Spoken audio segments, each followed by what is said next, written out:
শুধুমাত্র এই দোয়াটি একবার পড়েন, আল্লাহ তাআলা আপনার 90 বছরের গুনাহ মাফ করে দেবেন ইনশাআল্লাহ। আপনার 90 বছরের গুনাহ মাফ হয়ে যাবে শুধুমাত্র এই দোয়াটি যদি একবার পড়তে পারেন। আপনার ভাগ্য খুলে যাবে, রিজিকে বরকত আসবে, মনের নেক আশা পূরণ হবে, আল্লাহ আপনার সব দোয়া কবুল করে দিবেন। সুবহানাল্লাহি ওয়া বিহামদি।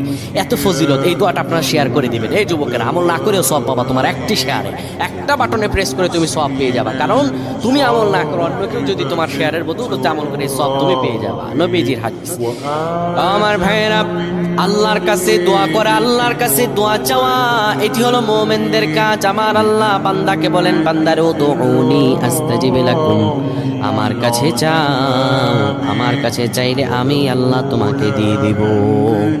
কেউ যদি একবারে দোয়াটি পড়তে পারে, দোয়াটি হলো রব্বি ইন্নী যালামতু নাফসি ফাগফিরলি।